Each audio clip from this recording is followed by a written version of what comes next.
Welcome to the NCAA Women's Championship presented by Capital One. Napheesa Collier, Asia Durr, seniors, conference players of the year, battling for a spot in the Final Four. And the two head coaches know each other well. They've already squared off once this season. 17 straight UConn victories over Louisville. What a shot by Asia Durr. And she's got the smaller Robinson on her and easily muscles it in. Dangerous pass to Carter, who finds Fury, who puts it in. Evans for three. Got it all! And for the first time in 26 years, the Louisville Cardinals have defeated UConn. It's a huge win for our program. Can you appreciate what this means to him? Sure. That finally, after 14 tries, absolutely, got the best of you? 17. You think Gino Auriemma remembers that day at the end of January? He and Jeff Walz know each other well. The good-natured ribbing, though, will take a back seat to a high-intensity, high-octane Elite Eight contest. One of 4 in the next 2 days. And, of course, all of them are 1 and 2 seeds for the first time in 7 years. Starting it up with the Cardinals and the Huskies from Albany. Adam Amin, Carol Lawson, Rebecca Lobo. Holly Rowe is with us as well. A week from tonight, this easily could have been the national championship match. Instead, we get it for a spot to go to the Final Four. It's only fitting that at high noon we're going to have this incredible shootout here in Albany, New York. You're right, these are 2 national championship caliber teams. And people talk about all the time the regional final being a hard hurdle, perhaps the hardest hurdle in a team's quest for a national championship. When you look at this game, I expect it to be close, and this type of game demands excellent execution. We're going to need that from both teams. Part of the stakes. The seniors understand that in particular. And we've got 2 seniors who almost ended up as teammates at UConn together instead. Napheesa Collier and Asia Durr one last time for a spot in Tampa. The NCAA tournament is about the great players making big plays when they really matter. And we have 2 of the best players, 2 of the best seniors in the country on the floor tonight. Napheesa Collier has been stellar throughout the course of the NCAA tournament, averaging 25 points and 13 rebounds a game. And Asia Durr, what more can you say? One of the best players at creating her own shot in the country. But Holly Rowe, those are the 2 stars, but they're only 2 of the 10 players out there on the floor. And that's the decision that Gino Auriemma said he has to make. He said the decision is, how many do you let Asia Durr go for? Can she score 40? He said we have to be more worried about the others. In their previous meeting that UConn lost, they did not do a good job on the others. Dana Evans came off the bench for 20 points. He said guarding the others has to be the priority. If Asia Durr beats us, she beats us. And Jeff Walz ironically said the same thing. Kristen Williams, who was benched in that earlier game against Louisville, he said if Kristen Williams beats us, I can live with that. Let's see what's in store in our first Elite Eight contest. A spot in Tampa in the Final Four is on the line. Everybody in the court in front of Bianca Dunham. Nobody was in the backcourt to our left. And Louisville starts with the basketball. Let's take a look at tonight's Capital One starting lineups. Bianca Dunham did not start the first 2 games of the NCAA tournament. Started the 30 prior. She's back in the starting lineup to add some size, defense, and offense. Both teams off target to start, and here comes Jasmine Jones. Asia Durr, her second attempt, and it's rebounded by Collier. Already high pace in the first couple of trips. Same starting 5 we've been used to seeing all year. Traveling violation against Napheesa Collier. You got to love the aggression from both sides at the start. I love what Asia Durr is doing in the first couple possessions, and that's hunting shots. Absolutely a travel by Napheesa Collier. 3 steps en route to the rim.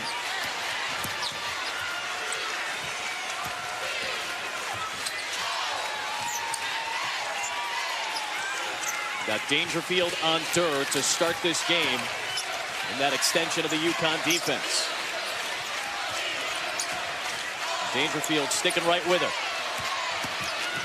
Durr on the drive. Nice adjustment, but it rimmed out.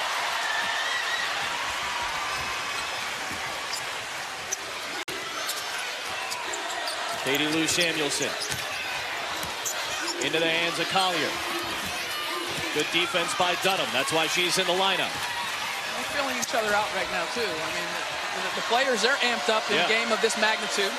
Asia Durr's gotten 3 quality looks, and that's what you're trying to do against UConn's defense. Manufacture as many quality looks as you can, and don't let it get you down if you're not able to knock down some early.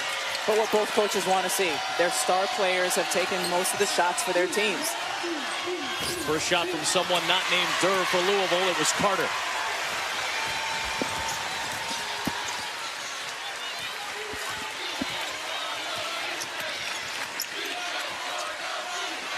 It's Furing guarding Collier in the post. Nice up and under. We've seen that work plenty this weekend.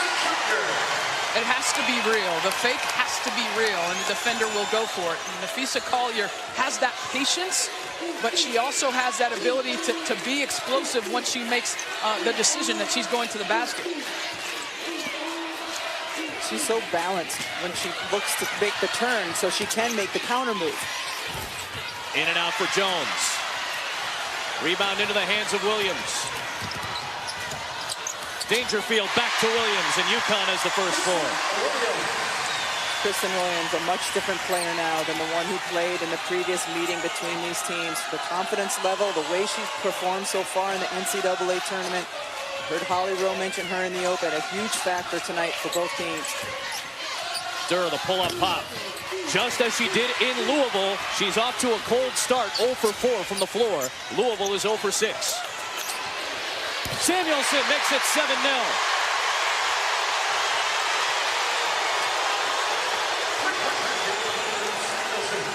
Everyone in this building understands the importance of Katie Lou Samuelson to UConn. This crowd has seen her struggle a bit with her shot in the last game. A huge start for her to make that first one. Well, guys, I'm sitting right behind the Louisville bench. Jeff Walz just turned to his staff and said, we've got to get better shots. Not happy with the shot selection early, although I bet he likes that one. Furing with a good look from mid-range to get Louisville on the board, Holly. I love Asia Durr's shots, first couple shots. I thought they were good looks. Collier draws a Dunham foul. Yeah, Asia Durr started 0 for 4 in Louisville, had the explosive second quarter, ended that game shooting 8 for her last 14. So we've seen this happen before. Let's see if she can heat up indeed.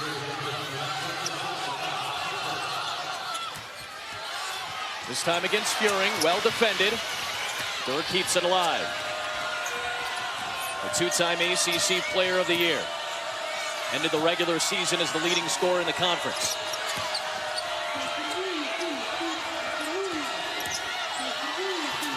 Furing. Close range, just couldn't hit.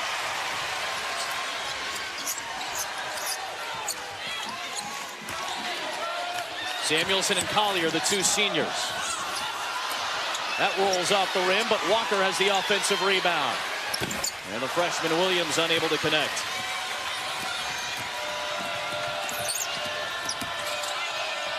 Louisville just 1 of 8. Sam Furing can step out and shoot. And indeed, she does. She's got all 5 for Louisville. She's been so good throughout the course of this tournament so far, being poised, knowing when to pull the trigger on that 3-point shot and when to move the ball around. She's 6 of 7 in the NCAA tournament from 3-point range. Walker answers with a distance shot.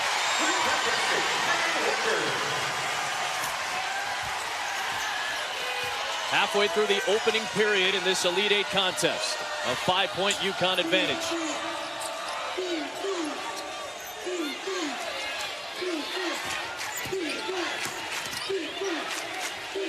Dunham's got an open look. Durr gets the assist.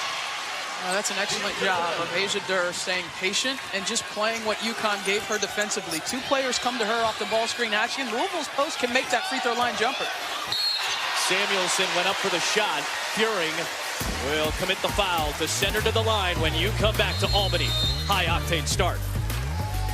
UConn is seeking a 12th straight Final Four, a continuation of the Division I record. The last time they didn't make the Final Four, they were also wearing those blue jerseys. 2006, near their home spot in Bridgeport, Connecticut. Mel Thomas had the game-tying jumper with 20 seconds left. Misty Bass with the layup. In overtime, a 63-61 Duke win. They out-rebounded UConn by 24. And since then, UConn has dominated these games in the Elite 8. They haven't won a game during this streak by less than 10 points. I think it speaks to a lot of things. It speaks to the preparation that Gino Auriemma and how he gets his teams peaking at the right time in March.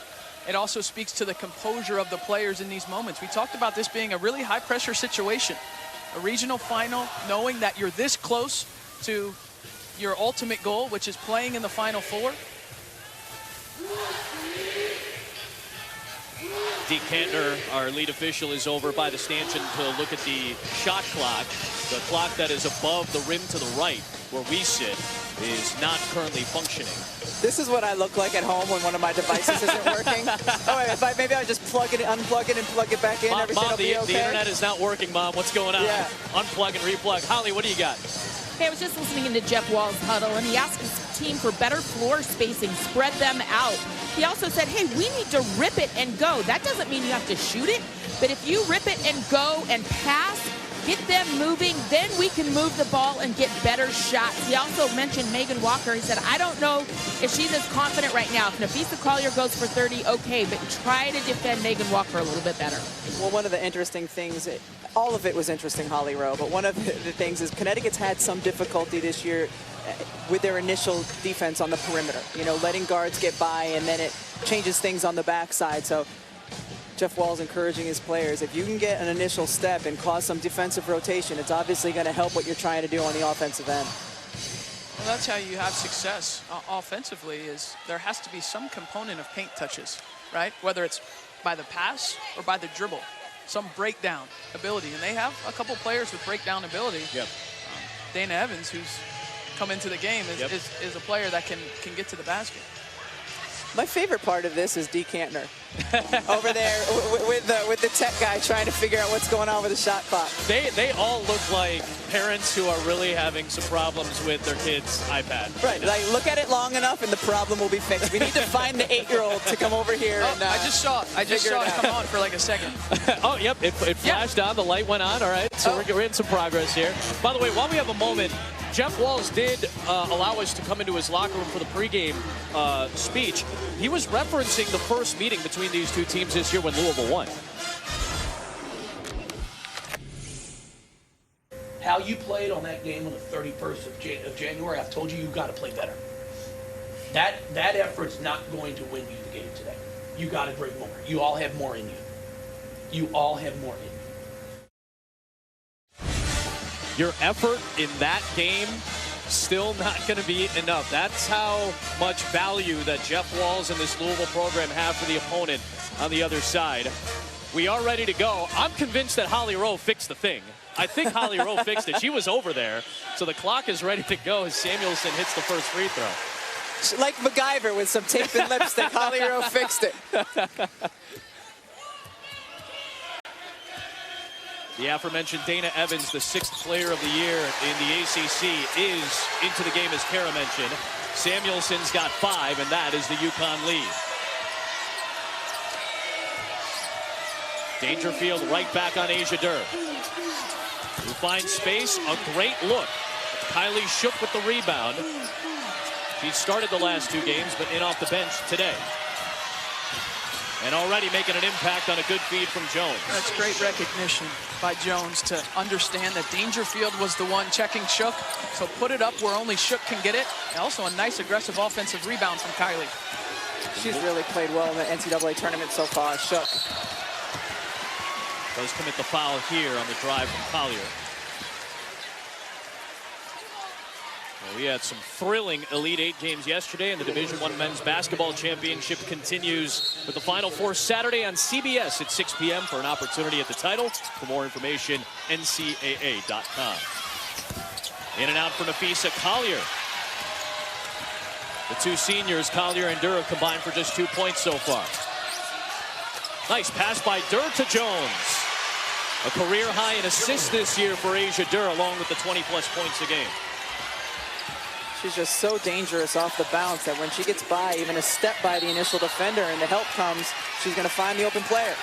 And a foul called on Samuelson here. So with Asia Durr, there's going to be a lot of attention on her in the half court. So in the full court, get something on the run, right? Drag in the middle of the floor, pauses Katie Lou Samuelson, loses Jasmine Jones. Everybody is lifted. Everybody on the floor can shoot a three-point shot. So that keeps the basket free. It's an excellent hesitation on the pass by Asia Durr. And she's got 0 points, but Louisville has to love where they are. They're just down 1. And Dana Evans draws the foul on Williams, and she'll go to the line with a chance at Louisville's first lead. Yeah, it's something that UConn does as well. I mean, when you're talking about players that are dangerous offensively, you know, in a tournament game like this, where we're talking about cream of the crop, guys, right? I mean, 2 of the best programs, 2 of the best coaches, some of the best players. When you get an opportunity to get something easy, you must take advantage of it. And by easy, I mean in transition. If you get a clean look, you have to rise and fire. We've seen Durr do it. We've seen Katie Lou Samuelson do it as well. You have to sneak those moments in, because the rest of this thing's going to be really hard. Louisville on top for the first time. Collier off target. She's off to a cold start.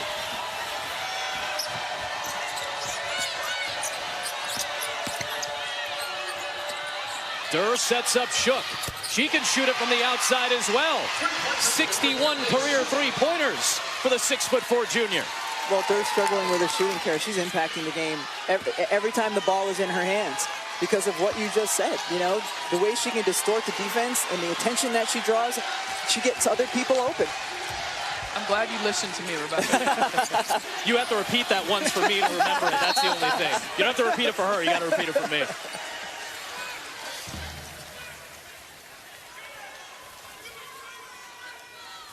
You know, one of the things I think about this Louisville team that is different from a season ago, remember they lost in heartbreaking fashion to Mississippi State in the Final Four, is I think Asia Durr's supporting cast is better. Yeah. They've improved. They've gotten better. They can carry more of the load than they could a season ago. 4 players around Asia Durr all have career-high offensive numbers this year. And currently a 9-0 Louisville run. Megan Walker was behind the plate. She's putting her shoe on at midcourt after she had to rejoin the team. Asia Durr 0 for 6 from the floor. Walker, shoe back on, and the ball back in the bucket. Her second three. What did Gino Auriemma tell us a couple of days ago? That she is the most dangerous when she makes her first 2 or 3 shots because it really affects her confidence on the offensive end. He said the chest puffs out a little bit and the confidence rises.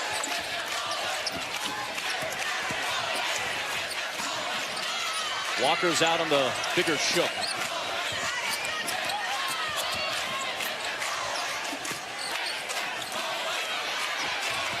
Five to shoot for Furing. It's Shook with the hook. Rebound Collier. Running the floor and finding Dangerfield.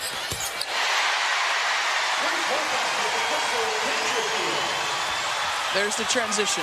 There's the opportunities. If you run, the windows are wider. UConn doing an excellent job of finding Crystal Dangerfield on that play. Now all 5 UConn starters in a very tight rotation have scored.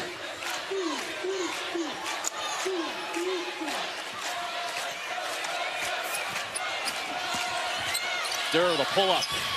0 for 7, but she taps the ball free.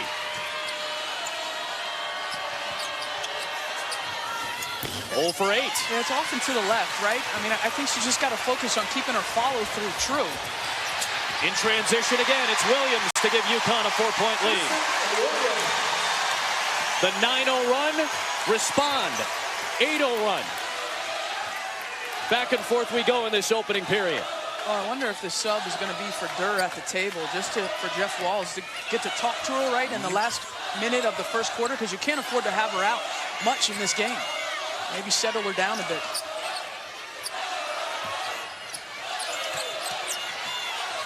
As Holly Rose said, the others need to step up. They have so far.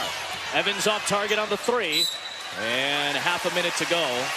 Erica Carter will come back in for Louisville, indeed for Asia Durr. Yeah, I like this. I mean, you don't really want to take her out of a game this magnitude. I'll be fascinated to see if he visits with her when she sits on the bench or if he just does it at the quarter. But you know, she's pressing a little bit, and that's completely normal, okay? It's completely normal. This is a senior who's playing to go to a Final Four, and things aren't going well for her right now, but she's too dangerous of a player to curb that aggressiveness and to allow it to impact her the next 3 quarters.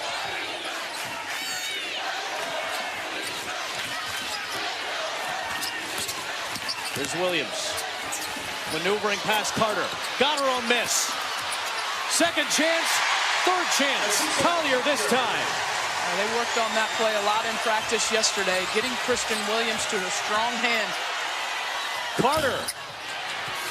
And a 10-point UConn surge after the 9-0 Louisville run to close the opening quarter.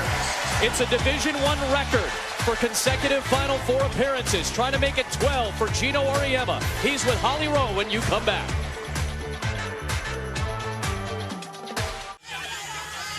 Welcome back to Albany, here with Gino Auriemma. And Coach, what does it tell you about your team when the first 2 threes Megan Walker takes swish? I'm trying to get her a third one right away.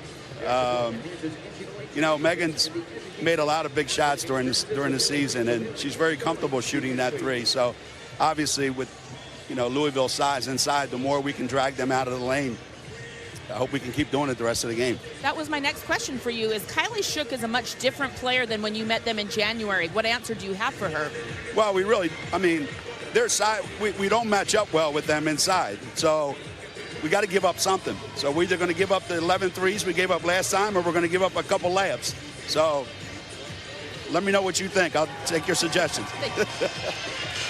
Well, Holly was right on top of it at the start of the show, talking about the other 8 players, the other players other than the stars. And so far, those other players, the other 8, have stepped up in a big way. Yeah, they've needed to, and that's what it's going to be in these moments. You know, we talked about how important these stars are come NCAA tournament time. Well, there's still a lot of games to be played, and those 2 stars are going to continue to play great. But you need your supporting cast to do what they can do, and you know, I think both coaches have to be very pleased with what those others have done so far. A 10-0 run by UConn to close the first quarter. A lot of that had to do with transition play in the opening period. Remember, in the 2 losses this year for Connecticut, they had a combined 0 fast break points against Baylor and Louisville, already 10 in that first quarter. And a deep one from Dangerfield. Durr clears the rebound. Already her 6th of this game.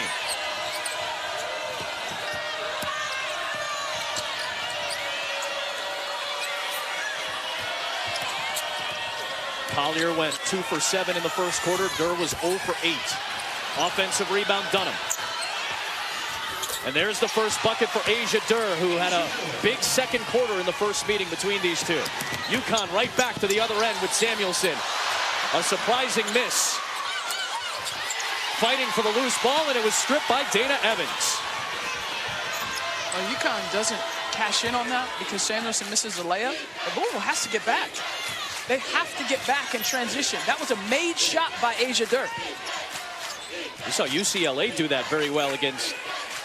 Oh, UConn do that very well against UCLA the other night in the Sweet 16 contest.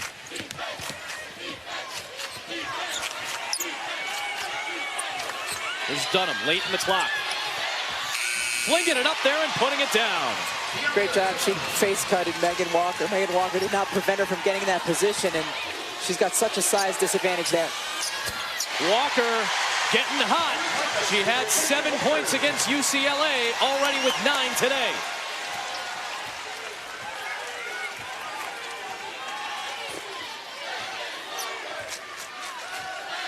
Exactly what Gino Auriemma said to Holly Rowe at the start of this period.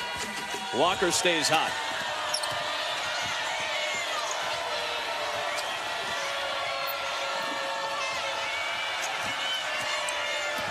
Carter over Samuelson, a difficult shot.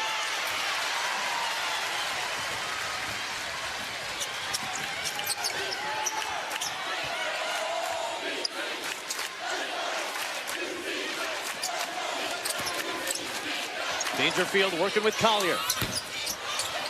Offensive rebound from one of the smaller players on the floor.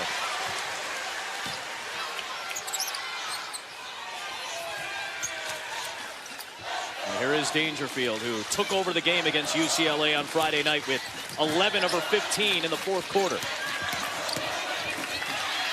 Walker stripped by Carter. Furing and Walker get tied up, and it will go the other way to Louisville on the possession arrow. A reminder that the NIT heads to New York City for its Final Four. Semifinal action tipping off Tuesday with Wichita State and Lipscomb on ESPN and the ESPN app. You can visit NCAA.com. Go home for all 90 NCAA championships.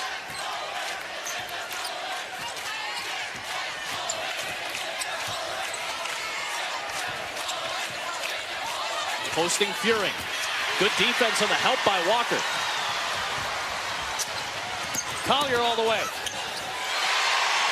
What a play by Nafisa Collier. The ball handling alone in the backcourt, and the way she had her head up, and at 6'2", she plays the forward position. She handles as well as any big player.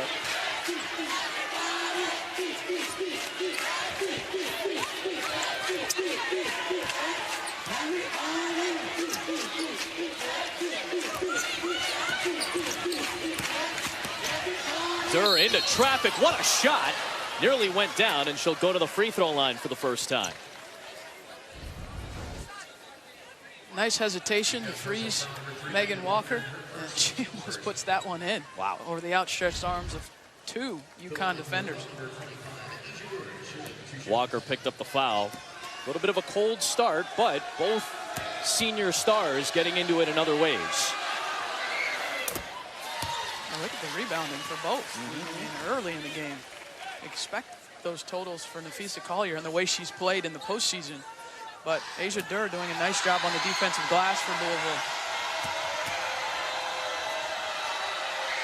Holly Asia Durr, the second leading scorer in Louisville history. Well, Asia has told me before that sometimes she has a tendency to get off to a slow start. She's like, Holly, I don't know why I do it, but I'm trying to stop. She is definitely one of those shooters that missed shots do not bother her psyche. She can get back on in this game at a moment's notice despite starting out 0 for 8. She's one of those players that just doesn't remember the last miss. Playing in her 140th Louisville game. A good look, but off target. Dunham, another offensive rebound. How about Dunham in among 4 shirts, able to get the O board? Evans to Carter. Offensive rebound, Evans. The 6th player of the year in the ACC this season.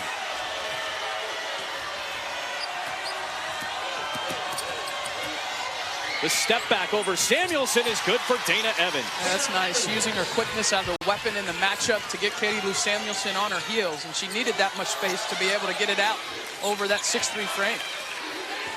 Williams sets up Samuelson for 3.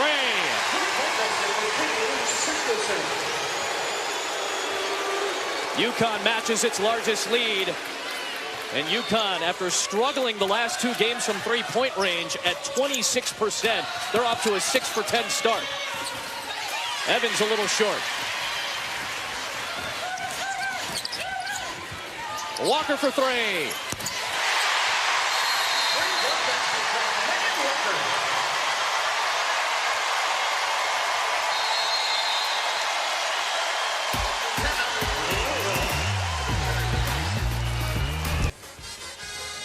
A dozen already, Maria, as we discussed. And Holly pointed out specifically Megan Walker being a key factor in this game. Sure enough, she has been. Her 3 has given UConn its largest lead at 10. First possession of zone for the Huskies here in the game. A little bit of a different look. Forces the turnover. First one for Louisville. These 2 teams in January played a very clean game, a combined 11 turnovers the first time.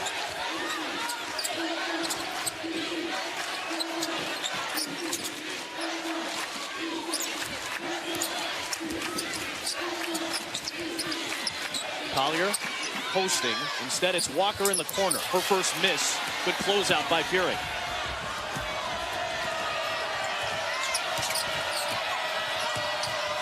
Nice catch by Jasmine Jones on a difficult pass and calmly puts it in.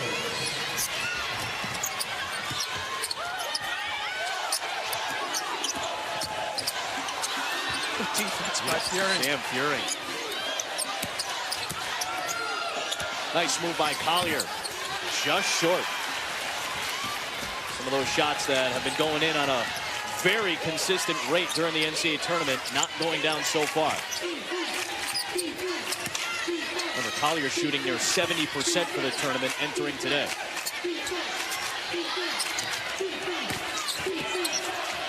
Jones muscling Samuelson into the paint.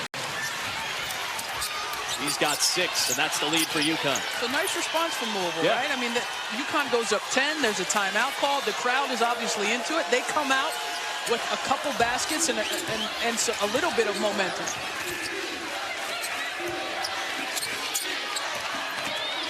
Samuelson will trigger. Shook the rebound.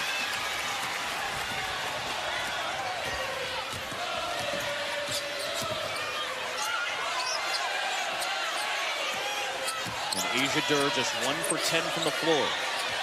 Everybody else doing it, including Sam Furing, who's got 7 points.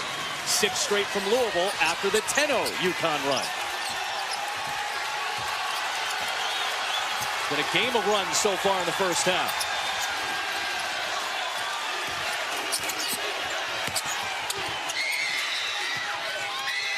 Tough step back. Samuelson. Oh, what a shot.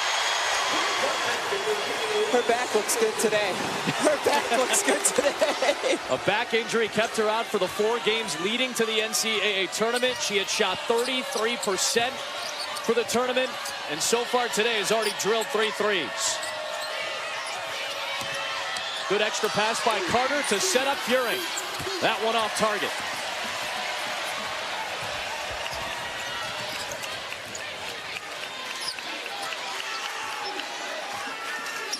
Look at that, 8 for 14 from beyond the arc for Connecticut in this first half. They had made 10 threes total in their last 2 NCAA tournament games. Walker, this time from a long 2 distance, cannot finish. But what we've seen in the NCAA tournament, it can be half to half. UConn's efficiency shooting the basketball. Jasmine Jones countered and a foul, and Samuelson goes down to the deck. I think she got hit by her own teammate. Quickly back up to her feet, talking with Dee Kantner. Oh, so she tried to draw the charge, and her head went into Collier's face. She got it hit in the front and then in the back. She's frustrated. A little incredulous as to where the call was against Jones. How about Jasmine Jones? Already with 8 points.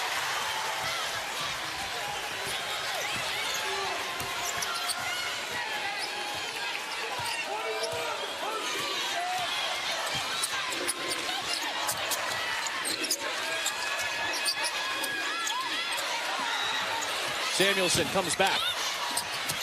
Out of bounds, touched by Jones. Well, it's coming up on Friday, 6:30 Eastern for the NCAA Women's Final Four Special presented by Capital One. We'll have coverage on ESPN2 Friday at 7 Eastern. Sunday, the championship on ESPN. You can visit NCAA.com, the home for all 90 NCAA championships. Dangerfield puts it in as UConn is trying to make its 12th straight Final Four. Their last loss in the tournament before the Final Four came in 2007 to LSU.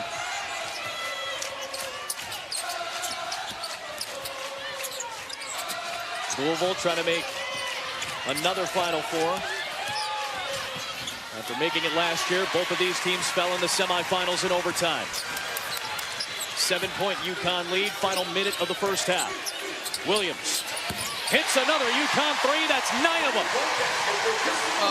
What did Jeff Walz tell us yesterday at practice? He said if Kristen Williams and Megan Walker knock down, we're going to give them the opportunity to beat us. Well, guess what? They're doing it in the first half. That's what they're doing. Those two are knocking down 3-point shots. 19 combined from those two.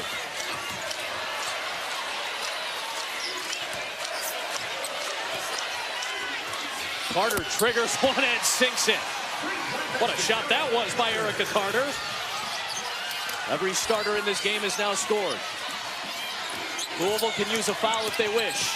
Instead, Williams pulls up. Still time for the Cardinals. Jones sees the clock. Pulls up and had it blocked by Olivia Nelson-Adota in her first minute on the floor. The first time out, UConn could not shoot it and they could not run it. So far today, Holly Rowe, they have shot it and they have run it. Samuelson has done both. Katie Lou, you really got hot in the first half. What was your mindset coming in? I mean, we were just trying to get the best shot down the court every time. And, you know, Megan Walker is hitting some great shots, so we're going to keep beating it to her. I know you're nursing that bone bruise in your back, but how are you able to absorb this contact that you're having out there? It's all mind over matter at this point, and I'm feeling great. I'm excited to be here. I'm just trying to get the most out of our team right now. Thank you, Katie Lou. Thank you. 375 career three-pointers, second most in UConn history. And the Huskies have the 7-point lead in what's been a great one. Maria Taylor's got your Northwestern Mutual halftime report. Welcome back to the NCAA Women's Championship presented by Capital One. Back and forth in that opening half, 41-34, UConn on top. A spot in the Final Four awaits one of these two teams. Adam Amin, Carol Lawson, Rebecca Lobo, and Holly Rowe as well. Impressive stuff. We talked about the others, everybody else getting involved, and sure enough, maybe the headliner of the others was Megan Walker. Terrific. I mean, she was a difference in the first half for UConn with her ability beyond the three-point shot. You have to give somewhere. You have to concede something defensively as we take a look at today's Capital One rewarding performance. And it's all UConn's Megan Walker. 4 of her career, tying a career-high 4 3-pointers in the first half. 12 points, 8 rebounds. This is a player in the first meeting went 3 for 10 from the floor. A player who did not see the floor in the Final Four a year ago. We've seen her progress over the course of her sophomore year. Really came to play today. Asia Durr went just 1 for 10 from the floor, but there were also some really good looks in that first half for Asia Durr that typically go down. Yeah, I mean, I said at the start, I thought Asia Durr was getting quality looks. I thought she was in rhythm. The shots just didn't fall. I love that she was finding a way to help her team in other areas of the game. 7 rebounds and 4 assists as well. Let's see what Asia had to say to Holly Rowe a moment ago. Asia Durr, 1 for 10 in the first half. I know you're a shooter, and usually that doesn't bother you, but what do you need to fix there? Staying positive. I'm getting some great shots out there. My teammates, they're doing a great job of finding me on the court, but it's going to fall. Okay, Coach Walls in the locker room, what does he say to you guys? Stop, score, stop. Stop, score, stop. Thank you. Thank you, Holly. They got the stop and the score with Jasmine Jones. Let's see if they get another stop. Jones guarding Collier, and it'll be a foul on the junior from Tallahassee, her second. That's a tough defensive matchup, especially when Nafisa Collier is on the block for Jasmine Jones.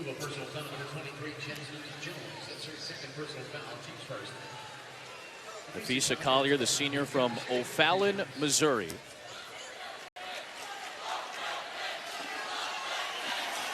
Is not one of the finalists for the Naismith Award for Best Player in the country. Gina Auriemma saying, who votes on these awards anyways? Dr. Naismith is rolling over in his grave. But Nafisa's response, I don't need people voting to tell me I'm the best. Kobe Bryant only won 1 MVP. That shows the best player doesn't always win. Let's go win something they can't vote on. And that is a national championship. That's what the senior told us this weekend. Kobe Bryant was at her senior night. That's right. Big UConn women's basketball fan. Was at the Final Four a year ago. Obviously a fan of the 2 game-winning shots from Arike Ogunbowale. Nice move by Bianca Dunham, who's got 6. Right back down to a 4-point game. Every time UConn has gone up double digits, Louisville has had a response. Well, the stop, score, stop mantra that Asia Durr talked about is very important because Louisville did not get stops after scores in the first half, okay? UConn was able to get all those transition points a lot of times after some made shots.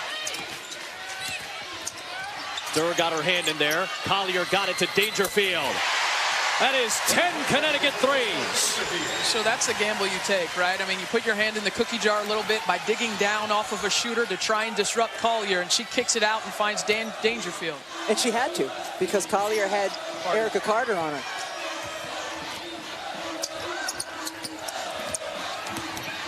Jasmine Jones is feeling aggressive. A good look, won't go down, but a foul called against Samuelson. So it's not initially a foul, but it was at the end, okay? So she gives a little at the end. At least that's what I saw from over here. So the initial box out by Katie Lou Samuelson, to me, is a clean box out. But watch at the end as she sticks her butt out there. And I thought that extra at the end was what caused the foul. Especially once the player leaves her feet to go up in the air. Yeah, the undercut that time. So that's 3 now on Samuelson. She's the first UConn player with 3 fouls. Just a little bit of space for Carter. Offensive rebound, Fury.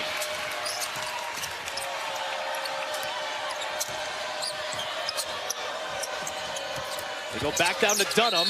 Wow, great defense by Megan Walker. Megan Walker has played terrific defense all game long, and it's not just been on the player she's defending, but it's been her help defense as well. Making sure she doesn't foul because she understands that Connecticut does not go deep here. She just gets around, gets a hand on the basketball. Yeah, I did love that Furing passed that with her left hand because defense was left side. And so in the high-low, I thought the angle for the pass was poor because it was coming out of her left hand as opposed to right hand where it's the opposite side of the defender, and you're able to give her an angle of a pass that the defender can't reach over and get. That's a very nuanced thing, but both coaches are big on setting up angles for passes for more efficient offense.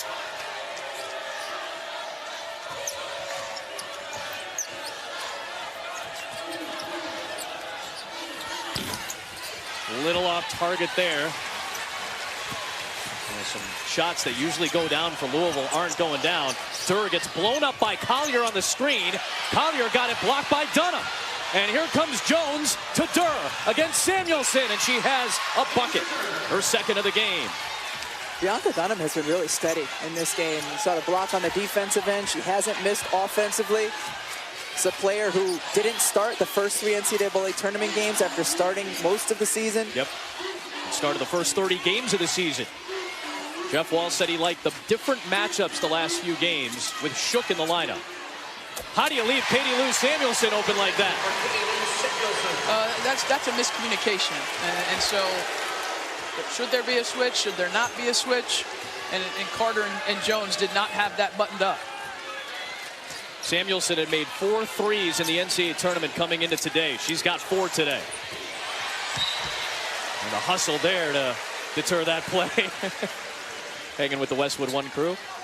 Well, ESPN and the ACC will bring you ACC Network this coming August. The conference's 15 championship-winning programs call it home. Visit getaccn.com to learn more. Carol, would you isolate Katie Lou Samuelson defensively here and try to take it right at her? She's got the 3 fouls. I mean, I'm going to be honest, Rebecca, whether she has fouls or not, I think I'm going to take my opportunities to isolate Katie Lou, right? And that's a fair point in that situation. I thought Jones, when she was checking her in the second quarter, Jones took advantage of her superior quickness. Asia Durr, back-to-back buckets now. Let's see if she starts to heat it up, as she is prone to do. Here's Walker trying to stay hot. Back-to-back misses after making her first 4. Durr, the pull-up pop for 3. Tipped alive to Dangerfield. Samuelson sees the alley, takes it into Furing, and a foul called.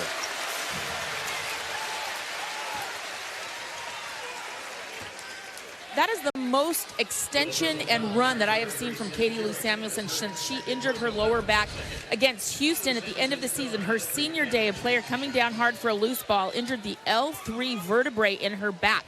But there was a level of fearlessness there attacking the basket that I haven't seen since that injury with Katie Lou Samuelson. That's got to bode well for UConn. She's been doing ice, heat, stimulation, lots of yoga, stretching poses, and she's wearing an extra little pad on that back to protect that L3 vertebrae. Well, that's one of the things that we talked about was a quick turnaround from Friday night to now a noon start, dealing with that. And it's something that Katie Lou has said, I'm not thinking about that. I'm thinking about trying to get to the Final Four. And the way she's played, 16 points. I mean, she's not showing many ill effects. Deep one from Carter wouldn't go down. Asia Durr tried to save it, but into UConn's hands.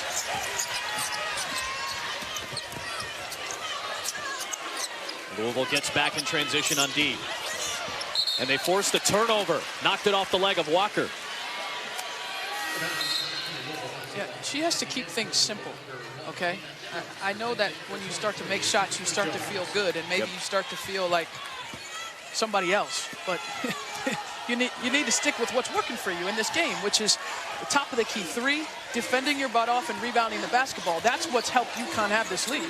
You sound like Chris Daly. She's been known to hang the sticker in players' lockers. KISS, keep it simple, stupid.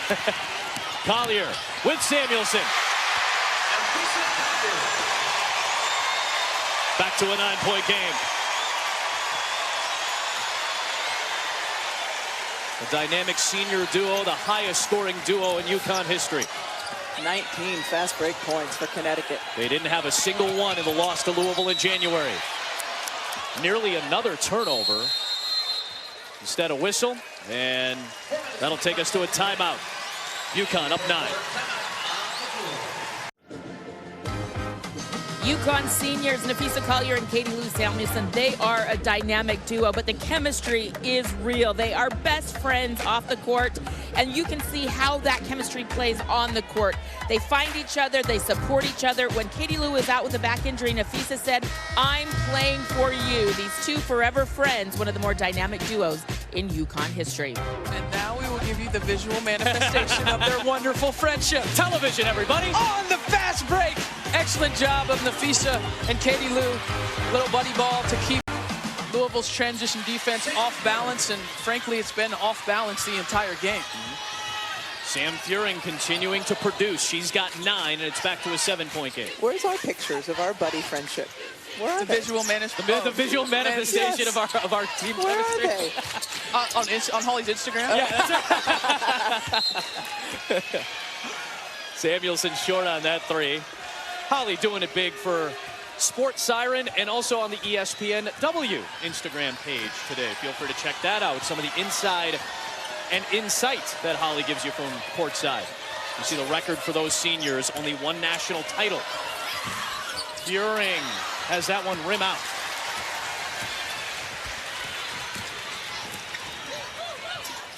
The 2 seniors team up again. And Samuelson connects on her 5th 3 of the game.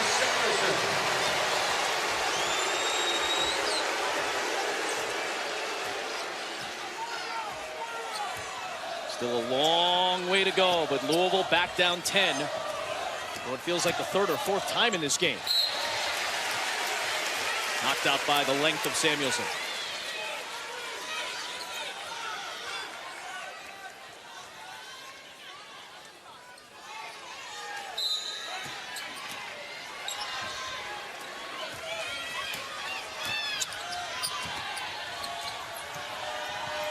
See if they're trying to get Asia Durr a look. Sets up Carter. A good look. Dunham is blocked by Collier. Carter has it. She's open for 3. Furing on the backside will draw the 4th Samuelson foul.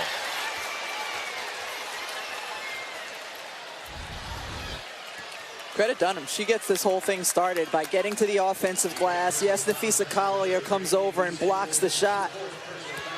But getting that offensive rebound in the first place leads to an eventual Katie Lou Samuelson 4th foul. Into double figures goes Furing.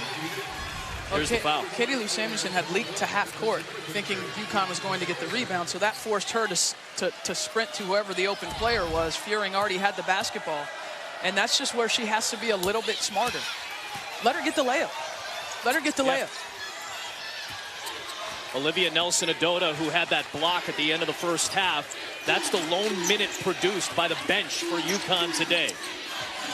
Most of these players have had to play 40 minutes multiple times in the postseason. How about the footwork by the freshman Williams? What did Gino Auriemma tell us before the Sweet 16 game? He said Olivia Nelson-Adota is going to have to be great for us to win the next 2 games. That hasn't necessarily played out yet. How solid is she going to have to be in these minutes while Katie Lou is on the bench? Dunham on the cut, and she has it blocked. Nafisa Collier, excellent job in help side. UConn's help side defense has been on time and prepared in this game. 13 blocks for Collier in the last 4 games. Intercepted by Walker. Dangerfield trying to slip it to Williams. And the freshman out of the pack with it. Could have been a big momentum swing there. 2 minutes to go in the 3rd quarter of this Elite 8 contest. A spot in Tampa and the Final 4 is on the line. Yeah, there's not much Erica Carter could do there. She just had to get into the lower body of Nafisa Collier to try to push her off the lane. Her first foul of the game.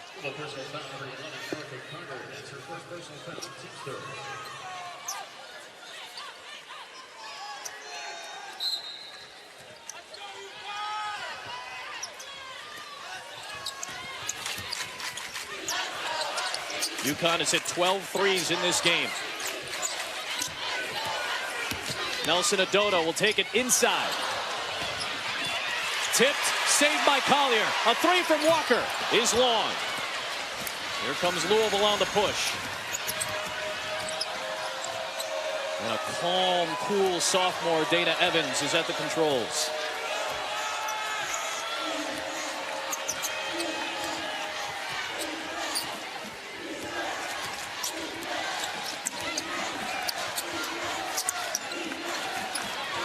Dunham over Nelson Adota.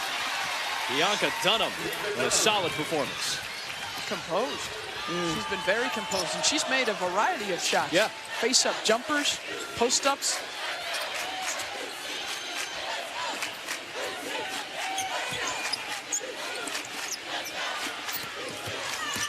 Dangerfield had it knocked away by Furing.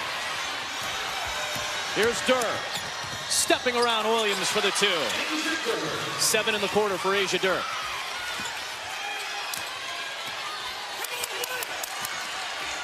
Two spots remain in the Frozen Four. One of them will be filled when Providence and Cornell face off at 4 Eastern on ESPN2 and the ESPN app. NCAA.com for more. Dana Evans getting into the passing lane with the steal. Battling Dangerfield, and Evans scores. It's down to a 4-point game. Final seconds of the third quarter in what's been an excellent one so far.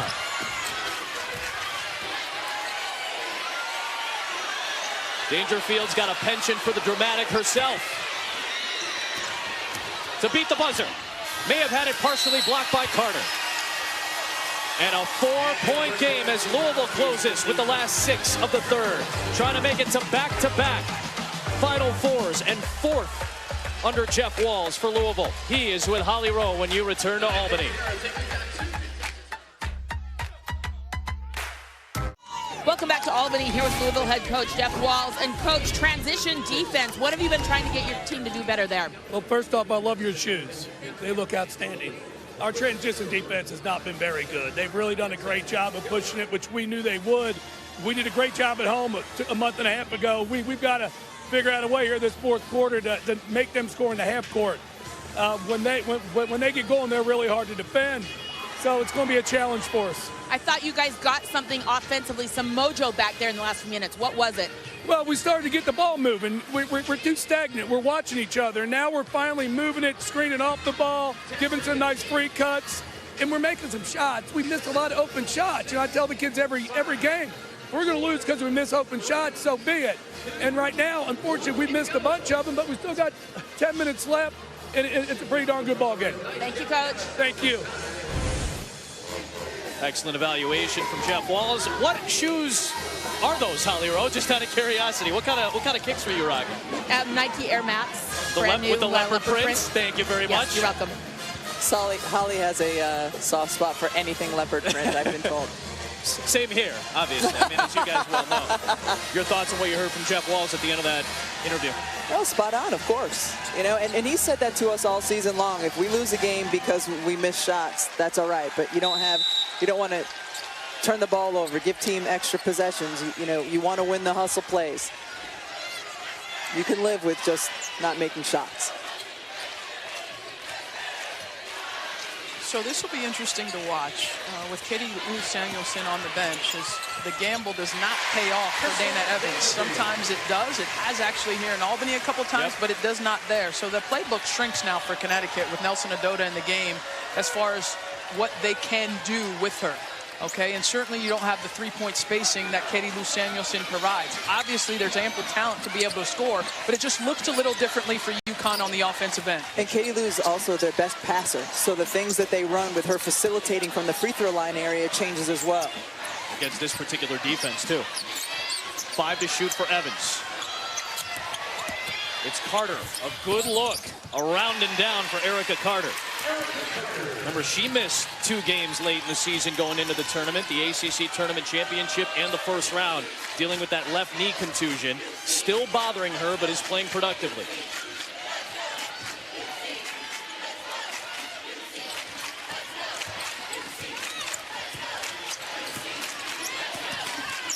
Williams, well defended by Evans, but a foul. It'll be the first on the sophomore.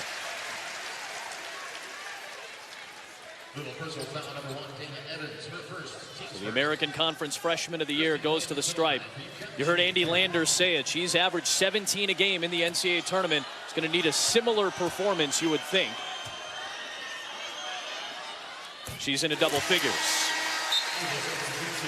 So on the opposite side of the bracket, we'll have one of the Final Four participants by the end of the day from Portland. The 2 seed is Oregon, the 1 seed Mississippi State. The Ducks have never been to the Final Four. Mississippi State has lost in the championship twice in a row. That's coming up on ESPN with Dave Pash, LaChina Robinson, and Brooke Weisbro. And Adam, while it hasn't been in a moment like this, the team that's on the floor for UConn right now has 4 games of experience playing without Katie Lou Samuelson at the end of the season because of her injury. This unit trying to carry UConn to a record 12 consecutive Final Four.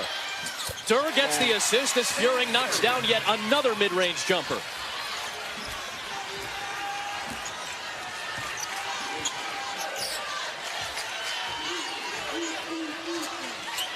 Multiple times UConn has taken a double-digit lead. Louisville has continuously fought back.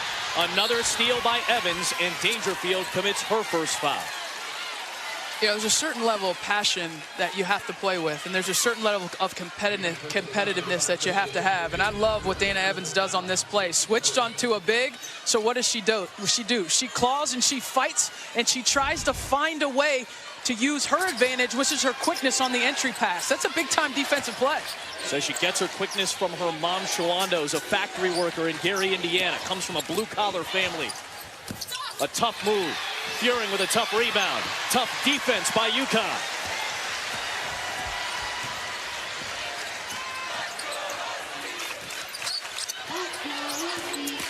Williams on the drive, puts it in, and a foul.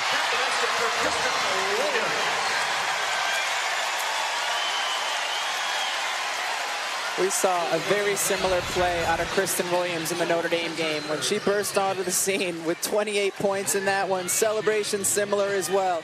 She's at her best when she is attacking the basket. A career-high 28 points in that game against Notre Dame, Holly.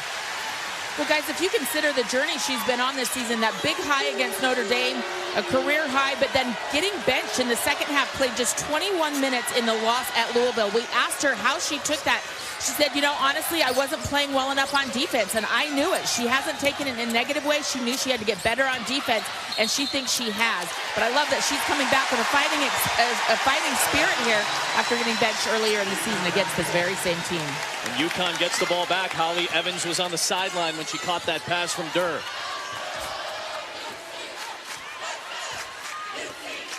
Seven-point game, approaching 7 to go in the Elite Eight.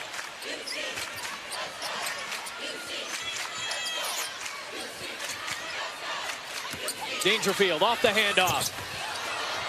Tipped alive into the hands of Williams. An offensive rebound for the freshman. And they're having her control the ball and putting Dangerfield off the ball. They like the offensive flow when this happens. We saw that quite a bit in the matchup against UCLA.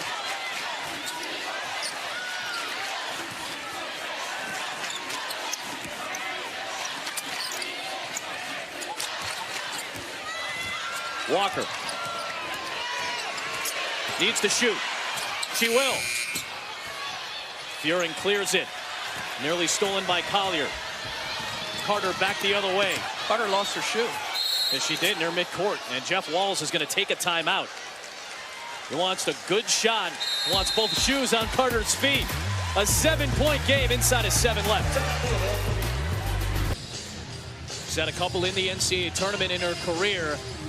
What a task in front of Oregon today as they take on Mississippi State. Great storylines across the board with 1s versus 2s in every region for the first time in 7 years and just for the 5th time in the 38-year history of the tournament. We had all 1 seeds at the Final Four a season ago. And a foul call before the inbound here. That'll be against Walker. Her second. Samuelson back into the game. She sat out for about 6.5 minutes of game time. She's back in with 4 fouls.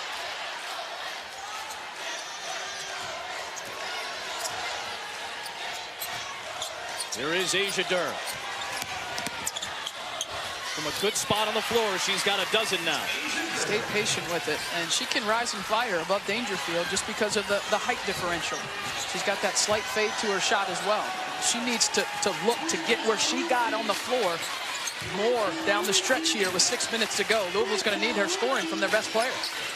She's about 5 inches taller than the player she was just matched up against Dangerfield. They go to Collier, too tall from Samuelson on the pass. Help side was coming too. You can't make that pass. That's now 9 giveaways by UConn. Durr in traffic, using the right hand. She's leading with the left, but she's ambidextrous, can finish with both hands, and she cuts the lead to 3.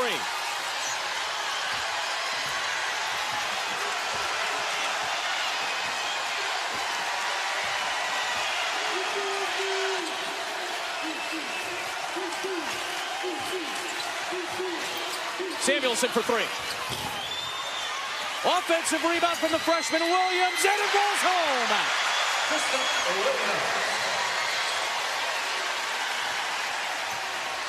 Palpable tension every trip down the floor in a 5-point game, inside of 5 to go.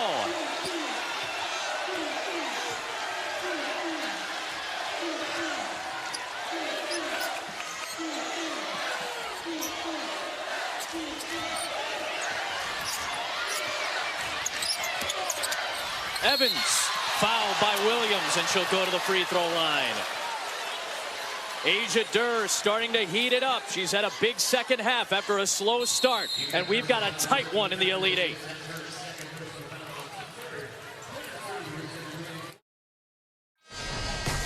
It's time now to take a look at the Google Cloud highlights. And you look at UConn and what they were able to do in the first half. Their others, Megan Walker, Katie Lou Samuelson, making it rain from 3. That's 12 made threes for the UConn Huskies. There have been plenty of others for Louisville as well. Jasmine Jones, Sam Fearing, terrific. But with 4.5 minutes to go, I don't think it's going to be the others for Louisville that are going to be looking to take control of this one. Collier's the only UConn starter that's not in double digits. Dana Evans is at the free throw line. Holly, a great story. Well, Dana Evans is one of those others, 20 points last time against UConn, but really what stands out to her right now on the court is her shoes, those yellow shoes, so distinctive. On the side of them is written LLPJ, long live PJ is her cousin. Pamela Hunter was killed at 28 years old, murdered in her hometown of Gary, Indiana last April. Dana's been moving through that tragedy, says she just wants to keep that reminder on her shoes, so she's always thinking about her cousin. Pamela was a mother of 5 when she passed away. Dana decided to dedicate the season to her. Inside of 10 to shoot. It's Samuelson pouring in another 3. What a performance. And with 4 minutes to go, UConn is back up by 7.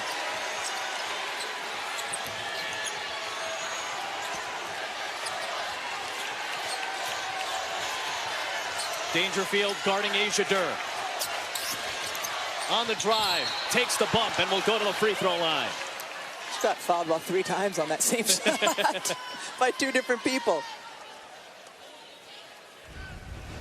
And this is what you expect to see down the stretch for Louisville offensively. And you expect to see the ball in the hands of Asia Durr, and she's going to either shoot it or she's going to make the pass that results in a shot. A lefty shooter, but she writes and eats with her right hand. She's much stronger finishing with both hands this year than at any point in her career. Saw that very difficult shot she made switching to her right hand a couple of buckets ago. And they're coming down the floor. Jeff Walls was calling the play, and he was pointing at the inner part of his elbow, like ice water in your veins. So you just assume that that's going to be a play for Asia Durr. Oh, that's 2 missed free throws now, with Evans missing the second of 2 and Durr missing the second of 2. 3.5 left. Not many points you want to leave on the table if you're Louisville. As we said, every trip is at a premium for points. 3.5 remains. Carter with a hand in the face of Samuelson. Durr reaching over the top. That'll be a foul called on Asia Durr. It's team's third. Yeah, it's a 13 foul. That's the third team foul, so 1 more to get. And that's smart because you're stuck behind. I think Louisville's done a good job when their guards have been stuck in a disadvantaged position on the offensive end to foul and force a side out or an end out. Off the inbound, Dangerfield. Another offensive rebound for Williams. Gino Auriemma yells to Crystal Dangerfield, go get it, go get it. He wants the ball in her hands right now. She's guarded by Mikasa Robinson, who hasn't played much at all in this tournament. She's guarding Dangerfield in key minutes. Samuelson, fouled by Dewey, and it goes!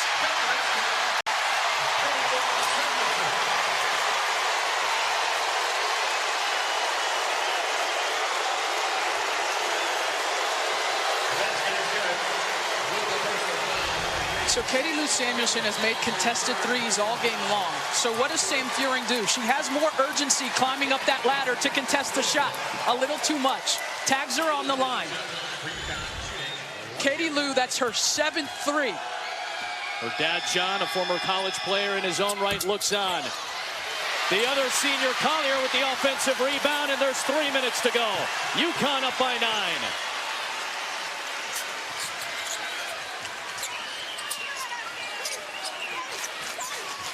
Right down to the bitter end in this one in Albany. Williams lost it. Good defense by Fury. Steps back this time. And Louisville settles in with 2:37 remaining. Watching his daughter, hoping it's not the last one.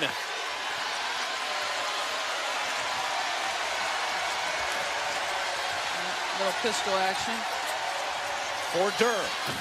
Long, and Samuelson the rebound.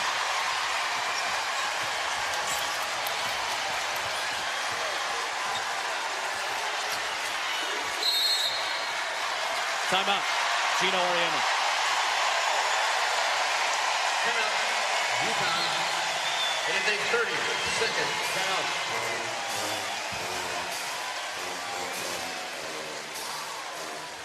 Kind of what we were expecting, right? At this point.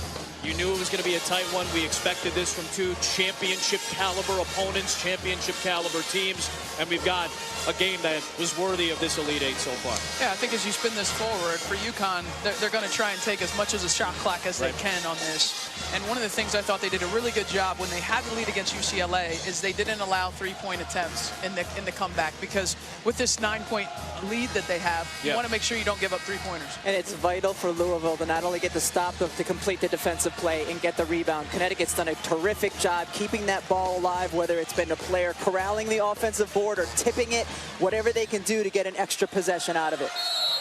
Samuelson, her best game of the tournament today. 7 3-pointers. UConn is plus 30 behind the three-point line in this game.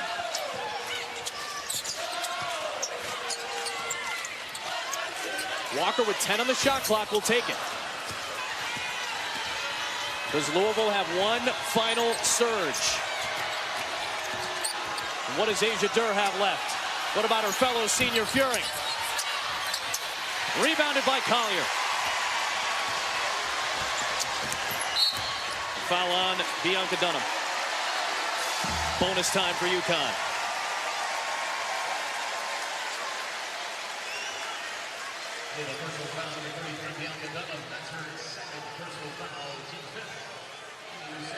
The last time the Connecticut Huskies were not in the Final Four, 2007.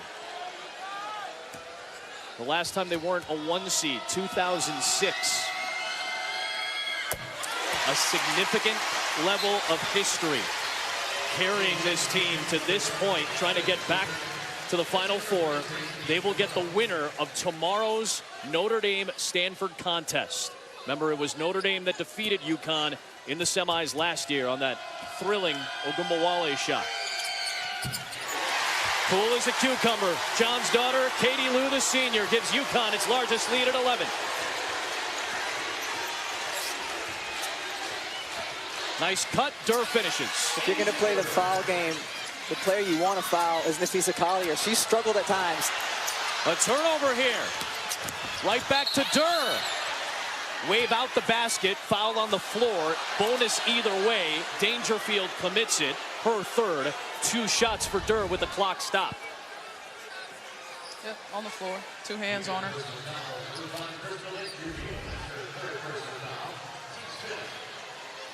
That's the thing that's very important for UConn as they try to hold on to this lead is organization and calm when you're going to face what is certainly going to be pressure moving it up the court. Now, Gino Auriemma does have 3 timeouts left. You certainly could call one in advance and make it not as difficult on your team to break pressure. To do that in the final minute of the game. And plenty of timeouts to work with, as Tara mentioned. 2 cool free throws by Durr. Dunham's going to come back in, and she'll get Carter off the floor.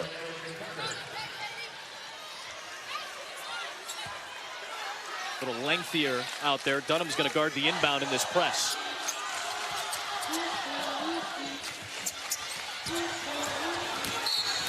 And there's a foul there. That will send Collier, as you mentioned, to the free throw line. A career low this year for Collier, but it is 71%. For her career, she's 78. Coming off a game where she was 3 for 8 against UCLA. Stephisa's mom.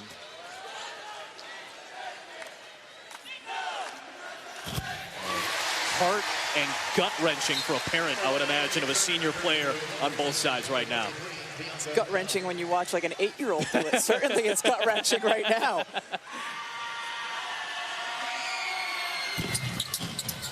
Splits the pair. Collier is in double figures, but an 8-point game. 1:20 to go. Carter, 4-3. Another good look, won't go down. Collier's got the rebound, and she stepped on the baseline. It's Louisville ball. Mai Forsberg made the call on the baseline. You see Mai Forsberg pointing that it was on the baseline.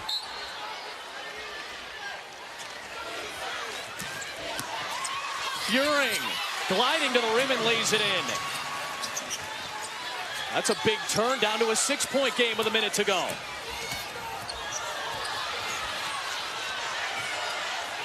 They settle it in the hands of Dangerfield. And Jeff Walz is yelling to his players, don't foul, 1 shot. Stop, score, stop. They need it now. Now the attack. Dangerfield lost it. Here comes Durr. On the drive to the rim, got the foul with 36 seconds to go.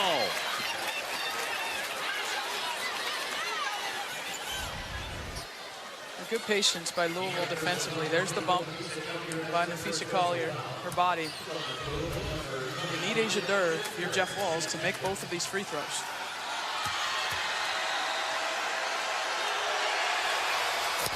In the quarter for Asia Durr.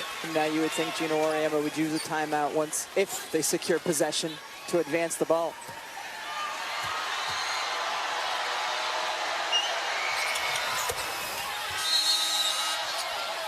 Gino Auriemma will call timeout. They will advance the ball to midcourt in the final minute. 4-point game. Again, these two teams trying to get to the Final Four. Last season, UConn made its 11th straight Final Four. That broke a tie with the John Wooden UCLA Bruins in the 60s and 70s for the longest Final Four streak. Jeff Walz trying to make it back-to-back Final Fours. A 4-point UConn lead, and the 3-point shooting in this contest for Connecticut has been a major difference compared to the last couple of games. Katie Lou Samuelson has been at the forefront of that. She's been UConn's best offensive player. She's made 7 threes. It's been all of her field goals have been from the 3-point line. And she can do it with a hand in her face. She can do it creating space.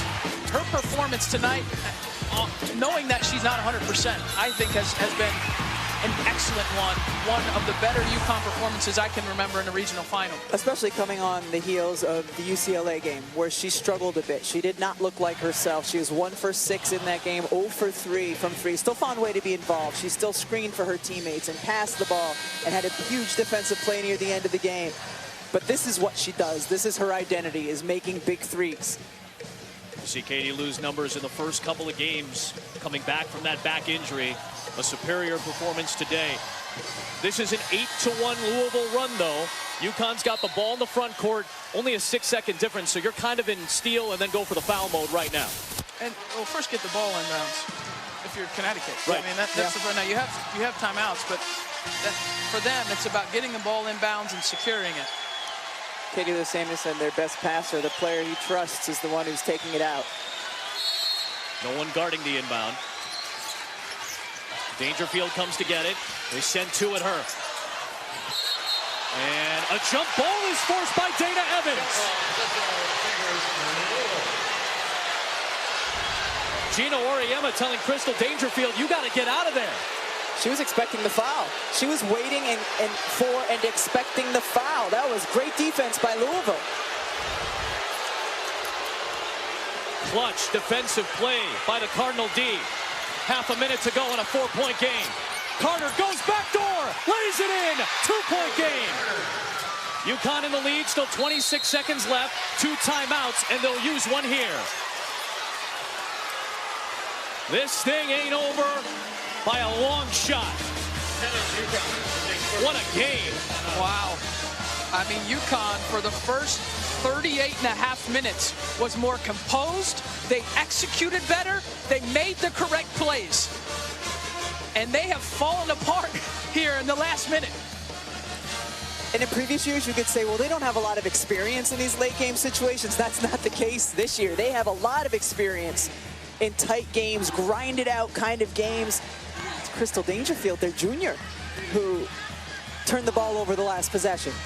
They have 3 giveaways in the last minute, Kara. You don't have to foul right away. We saw that evidence by the last play by Louisville. You can get a trap when it's been inbounds. You maybe can get another trap if you want. With 2 more timeouts that Jeff Walz has in his pocket to advance, you're playing with a little more time here to try and disrupt and keep this margin where it is.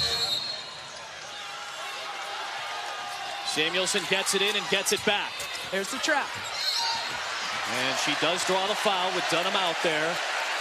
And one of the best free throw shooters in UConn history is going to go to the free throw line for 2 huge ones. I thought they had a shot at it here, but Dunham puts her hands on her. Right. If she stays flat and stays up, Katie Lou's up against the half-court line, too, which is a defender. She was still riding her body, though. Yeah, but I think what called it was the hands. Yes.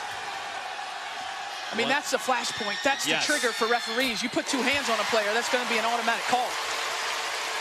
John, the former Cal State Fullerton basketball player, has been through the wars himself. It's more heart-wrenching to watch his daughter do it at the line. And she coolly, calmly knocks down both. 4-point game, 23.6 to go. Don't need a 3 if you're Louisville just yet. It would be nice, but don't need it. This is after UConn led by 11 points just about a minute and a half ago. And they've had success. Louisville's had success attacking the basket, whether it's been on backdoors or on dribble penetration.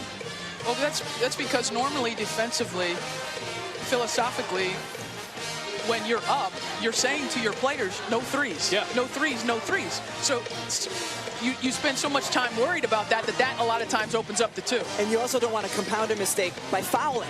Yep. So sometimes you can get a free look while you're driving to the basket because the defense doesn't want to foul. We saw that on the back door with Erica Carter a couple of possessions ago. I tell you guys this. I will not make this mistake again. I will never call Katie Lou Samuelson an other ever again. It ain't happening, you guys. It ain't happening. Speaking of the others, how about these matchups? Certainly no others here. It's all 1 and 2 seeds the rest of the way. Baylor, Iowa, Mississippi State, Oregon, Notre Dame, Stanford, and we've had what's turned into a classic so far today. 4-point game, 23 seconds to go. Louisville ball, 1 timeout apiece. No fouls to give on either side. It's 2 free throws on any defensive foul. The possession arrow is in UConn's favor. So a tie-up gives it to the Huskies.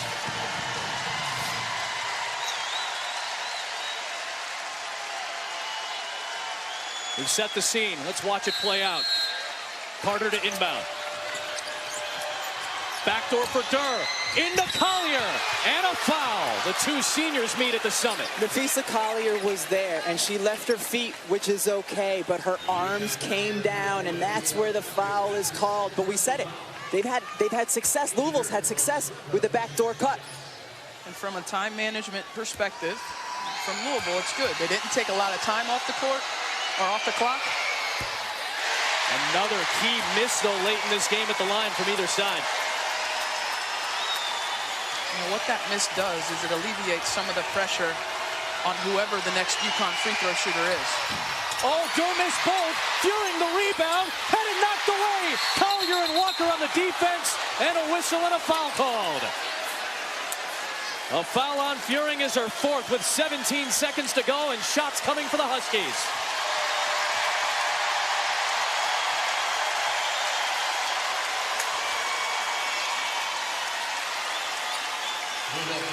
And it is the senior at the line, in the lane by herself, Napheesa Collier.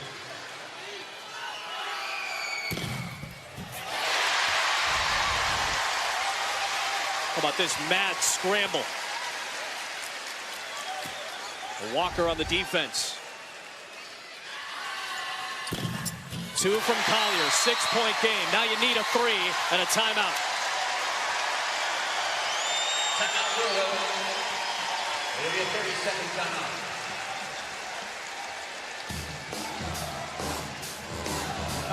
Those two free throws, critical misses, certainly in Louisville's comeback attempt, but not out of it. We've seen them not have to foul and still get the basketball back here in the last minute and a half. Holly, you had more? Well, guys, if you consider this UConn team, their season has ended the last 2 years in a row on buzzer beaters. Katie Lou Samuelson told me yesterday at practice, we have been the underdogs this year. Nobody believed in us. All the crazy things that have happened in our careers, it is so weird that now we're the underdogs. The streak is over. Everything that's happened before, now it's just us and a chance to get to the Final Four on the line. And that she and Napheesa have come up big in this moment, potentially to get to their 12th straight, saying something for their mental fortitude. So you would imagine Connecticut switches all screens. And they have to be careful to not get caught in the air as it looks like they're in a zone. Yeah, not to be caught in the air for a 4-point play. Yeah, Gino Auriemma likes 2-3 zone at the end of game, and that switch defensively forces that turnover. It's something he talked to us about over the last couple days here in Albany. Late game, he likes 2-3 zone as a defense. He thinks it can distort what the other coaches down there feverishly drawing up. These are two of the better, I was going to just say, though, Rebecca, these are two of the better tacticians that we've seen in college basketball. And it seemed like right there, Gino had one extra trick in the pocket. Walker with the free throw. Well, they made it a little bit harder on themselves than maybe they needed to down the stretch. The hallmark of this program has been that when their best is demanded, they have been able to deliver. And this was a team that maybe you were unsure if that was going to occur when the calendar turned to March. Well, this is as good as we've seen UConn play, and they're a threat to the national championship as much as any other team that's going to get to Tampa over the next couple days. Gino Auriemma calls a timeout with 6.8 to go. Make sure he has the right inbound.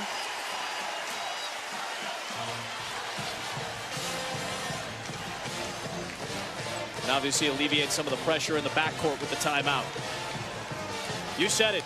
This was a UConn team, and we said this at the start of the weekend. They're vulnerable enough to lose in the Sweet 16, but they're also good enough to win the whole thing. This was the team that can win the whole thing, even though it was a grinded out process once again. And we talked, Jeff Wall said if we lose games because we miss shots, you can live with it. Well, that's been the story for UConn too. When they've made shots, when their players like Katie Lou Samuelson have been able to hit from deep, they've been very hard to beat. Yep. It's those couple of games, sorry, Kara, where they struggled to score and shot below 40%. That they struggled. Well, you saw on your screen the 30-point differential in made threes. UConn with 14, Louisville with 4. That was the difference in the game. In grinded out fashion, the Connecticut Huskies are headed back to a record 12th straight Final Four.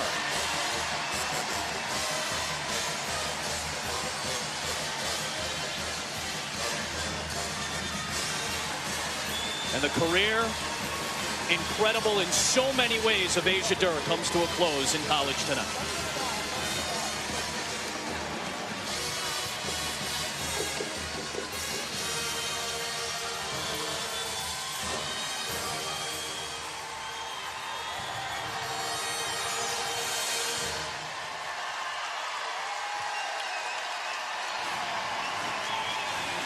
Another one of the great Louisville seasons comes to a close. The grinded out season, Holly Rowe, for the Connecticut Huskies continues for one of their seniors. That's right. Katie Lou Samuelson, 29 points for you today. What did you find inside yourself to keep your career going? Just that. I wanted to keep my career going. I lost my voice a little bit. I had to step up. You know, they were really making it hard for us, so I had to do what I could. There was a want to with this team. You've described yourselves at times unbelievably as underdogs for UConn, but you have now gone to a 12th straight Final Four. How do you describe that feeling, Katie Lou? It's amazing just to be part of this program, just to wear this name on our chest every day. You know you're part of something special, and they've created something amazing here. And for us, we just want to be a part of that and keep it going as long as we can. Your seniors were big, but how about these young ones for you? How did they surprise you today? They've surprised me all tournament. They haven't been scared at all. You know, it's a big deal being here, and it's a big moment for everyone. And for them to step up the way they have, it's been amazing. How about if we see you at the Final Four in Tampa? Yeah, I can't wait to be there. Thank you, Katie Lou. Thank you.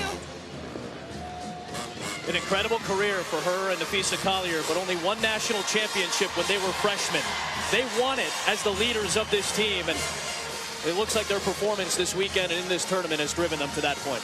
So much of it was Nafisa Collier getting them here. When they needed buckets, she got them to this game, and then Katie Lou Samuelson brought them home tonight. They stepped up when they needed to. Congratulations to the UConn Huskies on 12 straight. It continues a Division I record. A grinded out 7-point win over the top seed Louisville Cardinals. They await the winner of Notre Dame and Stanford tomorrow night. We've got Mississippi State and Oregon coming up. 80-73 the final score. For Kara Lawson, Rebecca Lobo, and Holly Rowe and our great crew, Adam Amin saying see you in Tampa.